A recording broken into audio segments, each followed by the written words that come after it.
Hello everyone. Today I'm going to talk about something I hate.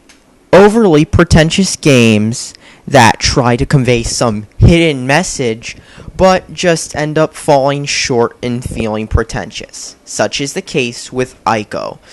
Ico is a PS2 game that came out in 2001, didn't sell that well, and then not long after got on every single bestest best PS2 game ever list, along with also being hailed by many people who've never heard of it. You know, there are those games that people say are the greatest games ever all the time, even if they are not that good.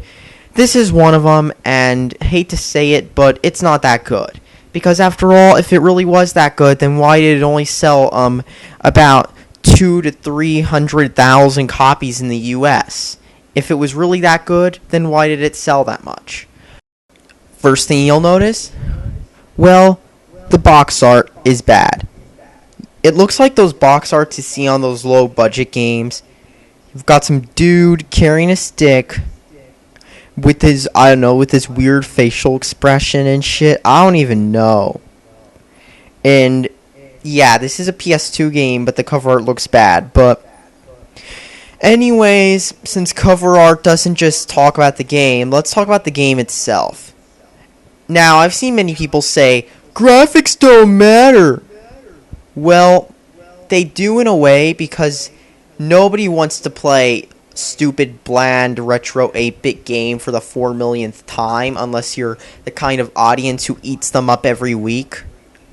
But you also don't want to be playing games where they put all their effort into making games with the bestest best graphics ever, but then you play it and you realize there's no freaking gameplay like this game. So what is this? Let's take a look.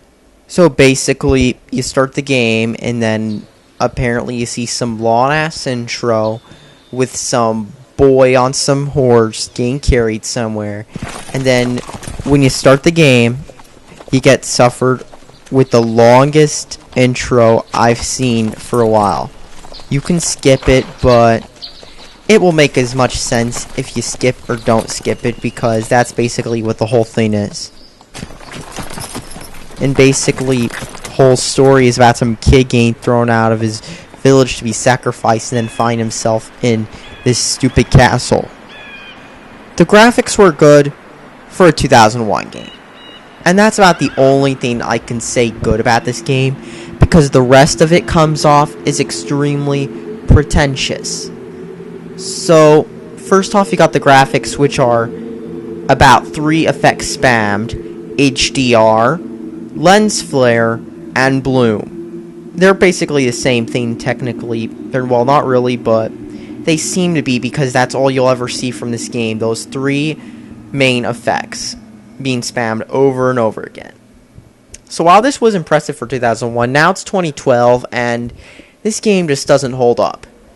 Especially considering that there have been 4 million other best game evers released since then.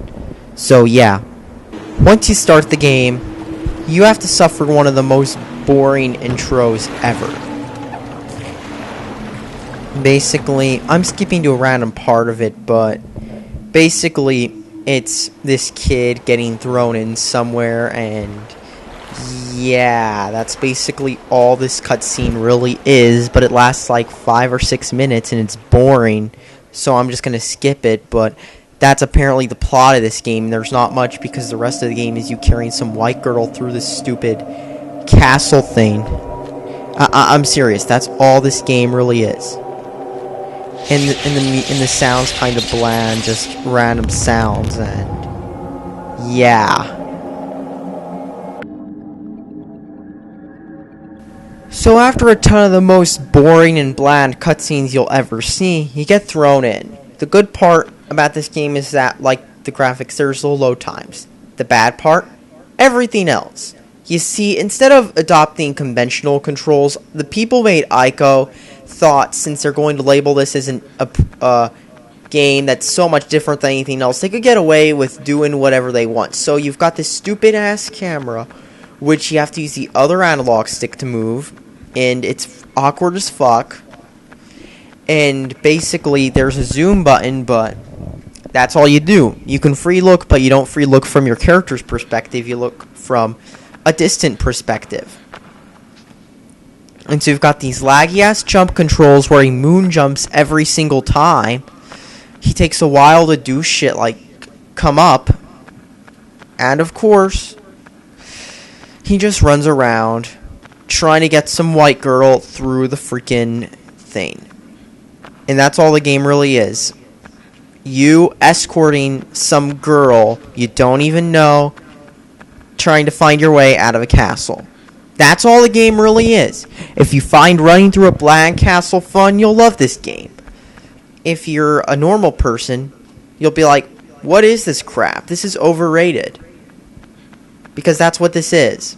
There's a reason why this didn't sell very much. Even the re-release didn't sell that much.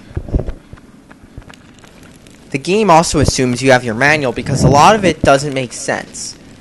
All you're doing is jumping around, but then you've got stuff like saving. You see, unlike normal games where you can press start, hit save, the developers were so pretentious that they thought, hey, let's make it so you both have to sit down in a chair, then it asks you to save. You're not told anything about sitting down in this chair will save your game. You're just said, this will do this. And of course, jumping is weird too. You have to use the triangle button instead of X like in many other platformer games. Why? Combat's pretty slow and sluggish too. When you hit the X button, you're just whacking the person and then boom, boom, boom. That's all you do. Just hit X to win. And of course, is it fun at all? Nope. It's not. And then you're just whacking these black enemies which look like the same as they do in Kingdom Hearts. And then you're saving this random girl. You don't even know why you're trying to save her. You just have to carry her through. And that's all the game really is, really. What else is there to it? It's just overrated trash. That is all. This game is just one of those overrated games that doesn't deserve all the praise it gets, but people are going to because it's a cool thing to do. I'm serious. That's half the time they just say game's cool. Like, for example, just look at all the people saying Call of Duty sucks because it's cool to say Call of Duty sucks. Or all the people saying Mother 3's a good game because it's cool to say Mother 3. Just look at that, for example. That is all. Because all in all, you know a game is trying too hard to be different when even the saving feature is awkward. This is how you have to save. Why couldn't they just make it normal like every other game? I know they wanted to make it different, but does that really excuse every flaw in a game? That is all. Don't buy this. Save your money and go buy better games.